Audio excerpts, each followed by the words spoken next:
You boys look like a weird heavy metal band. Yes, we are a band. Really? Yeah. So what do you play? Symphonic, post-apocalyptic, reindeer-grinding, Christ-abusing, extreme war, pagan, fennoscandic metal. Right. Really interesting.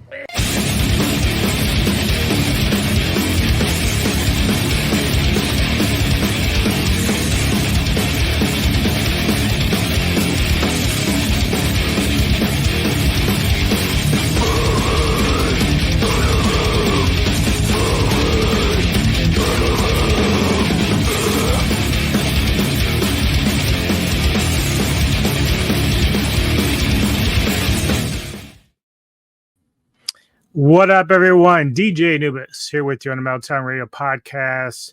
Do another species spotlight in my tarantula collection, and among the many great things that I do here at the Metal Tavern, music, entertainment, movies, music, of course, and of course, my hobby of collecting tarantulas. I'm up to 16 different species. I'm kind of trying to go through each one that I currently own. Done 2 or 3 of them already.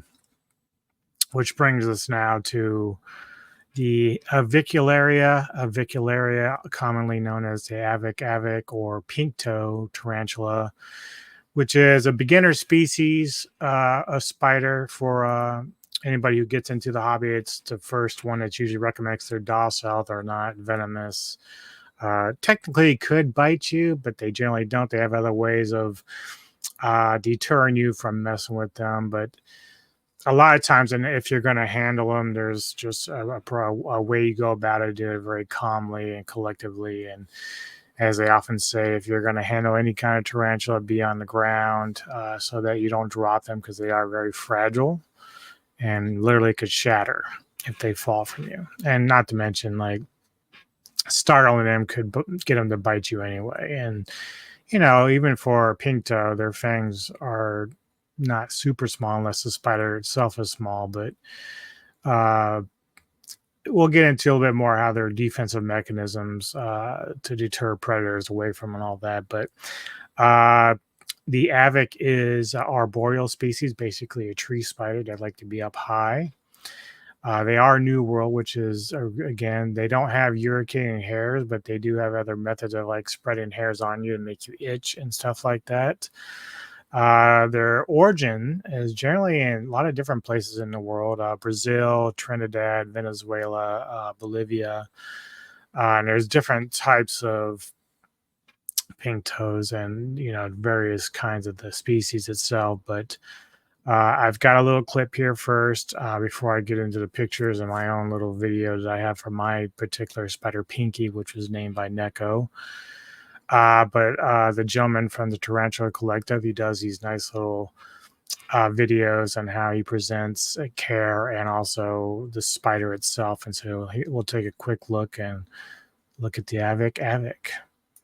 There's been a lot of issues over the years with people debating on exactly how to take care of them. For a long time, the humidity level inside the enclosure was the main focus, but we've learned over time that cross-ventilation is much more important than the humidity. In fact, stagnant air is thought to be the main cause of sudden avic death syndrome. So it is important to house them in an enclosure that has good cross-ventilation. Personally, I use acrylic enclosures or Exoterra tall enclosures. And this is a key thing here with the video. So I love these Exoterras a lot. And now some people push against this, which I don't really, I mean, it's not that other people who are in the hobby even longer than me don't have the knowledge. It's just that I do take people like this gentleman here and Dave from Dave's Little Beasties a lot more serious because they've been in for well over 40 years. And so both of them have said Exoterra is fine for an enclosure, which I have had for my first pink toe, which was a male that passed away because they don't live as long. But currently I have my female in like a clear plexiglass type of enclosure with a bunch of holes. So ideally, yeah, sure, the ventilation there is much better, but this clearly, according to these gentlemen, is fine as well, and they look a lot nicer than to me than the all clear acrylic. But because I do try to test different methods out and see how they react. And of course, depending on where you live in the world, like, for them overseas, like Dave, I think he's in England, the way that the climate is and everything around you, what you have in the house, you have to kind of like gauge what's going on. So humidity, I do have clay balls at the bottom of the acrylic container, which helps with humidity, and of course water bowls to keep the spider hydrated. And so far, our female has done very, very well. I use a large water dish placed at the bottom of the enclosure and provide them with plenty of tall cork bark and plants that they can use. See, it doesn't look like he uses clay balls, so that's something I can always keep in mind going forward, because they do say that as long as your water bowl is constantly full, that helps with the humidity. But some spiders do like a little more, like the like Mithra, my Venezuelan sun tiger. They like a little bit more humidity. But I always keep the bowls with water in them as well, even if the soil isn't always damp. As anchors for their webbing and to hide behind. My Avix are the most docile arboreal tarantulas that I have in my collection. They have type 2 urticating hairs, so they don't kick them at you, but they can rub those urticating hairs off onto your skin by pressing their abdomen up against you. At one time, I had 2 or 3 different species of Avicularia, but all those species and locales were all reclassified as Avicularia Avicularia. There are now 6 morph types, I believe. Even my Avicularia bronchalcini is now considered Avicularia Avicularia.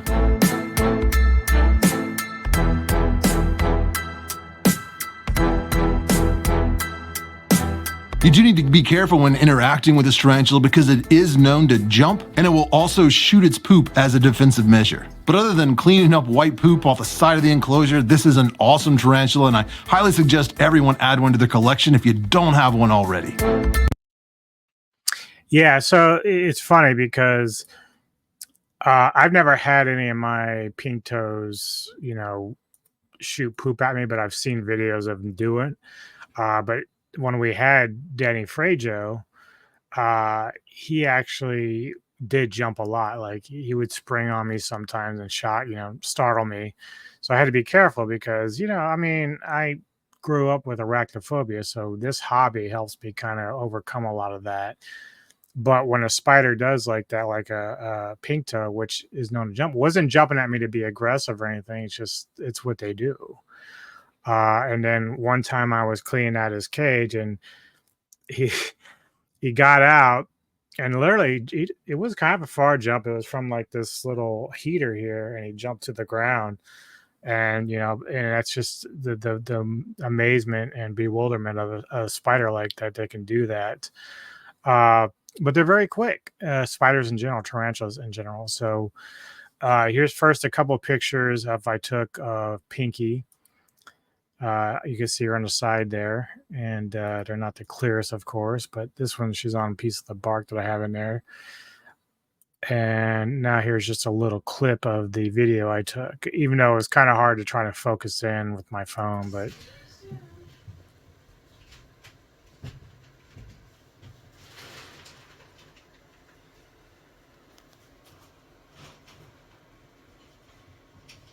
I probably should have just opened up the door there, but you can see her. I try not to startle them either when I'm filming them because I want to get them, because sometimes they'll run, and she's kind of a skittish one, so if I would have opened the door up, she would have bolted. Pinky has been eating pretty good lately, but also you can see webbing a little more, maybe on a hunt again. Although she really shouldn't have to eat anymore, but at least for now. But, oh yeah, maybe some water? I haven't seen her drink. This would be kind of a first.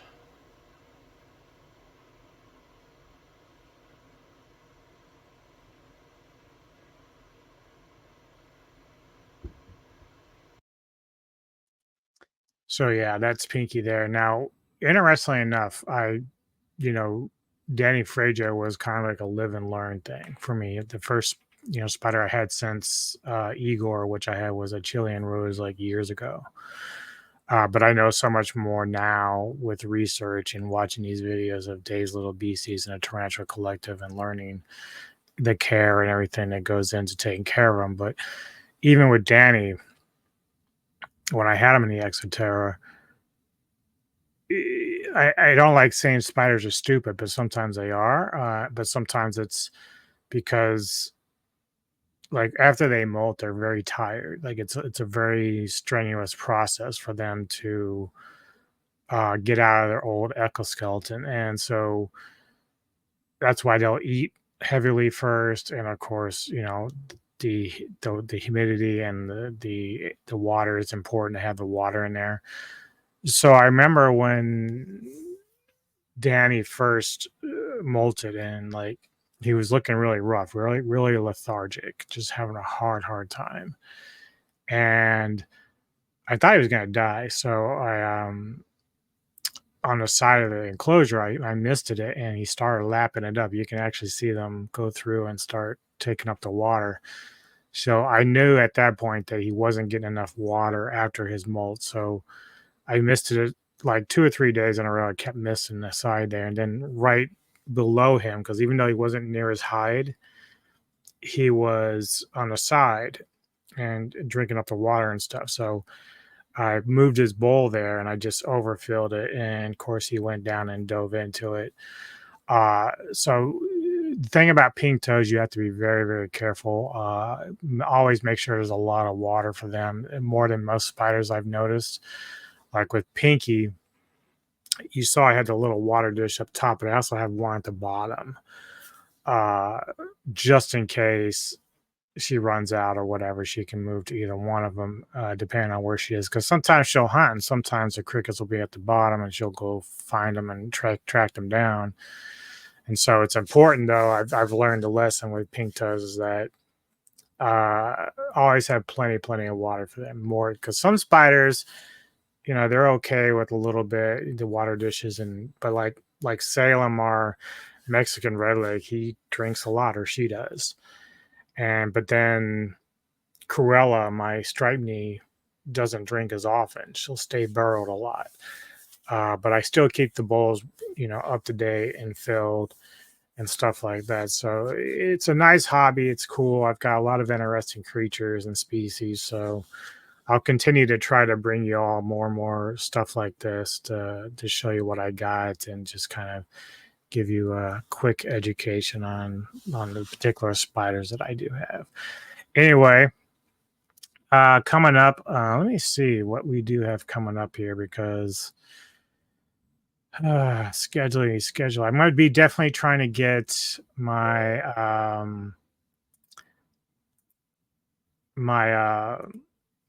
Onbach review out. I'm gonna do that tomorrow, I promise. I've been really lazy on that one, just haven't gotten it out, and I need to start getting more of those out. Also, I'm gonna be doing a review for the movie Exuma, which just came out on Shudder, but I'm gonna watch that one again because it's a lot to take in on the first one, because it didn't turn out exactly like I thought it would be. I thought it'd be more straightforward. But so I do have that coming up Friday at 7 p.m. Eastern. I'll be on the entertainment headquarters with Kevin Lambert and a few other guests for his Monsterverse live stream. So we're gonna go through and talk about the Monsterverse and how it's impacted the Godzilla franchise, as well as the Kaiju universe. Of course, -1, Shin Godzilla, which all came out from Toho after 2014. It's basically a resurgence of Godzilla and Kaiju films as we get more and more stuff. Even on Netflix, you get the animated Gamera stuff that's coming back out. So there's a lot of stuff coming back out that's been kickstarted by the legendary Monsterverse. So as much as some people may not like the Monsterverse, it was very imperative and very much influenced into what we have now with -1 and everything else. So it's not to say they created Godzilla, of course, but the fact is it had a resurgence of interest in Godzilla. And then Saturday, I think we're doing it 3 p.m. Eastern, I think, to double check with Walter Ross. But we're going to be reviewing The Crow. Now, this is one of my all-time favorite films, as people know.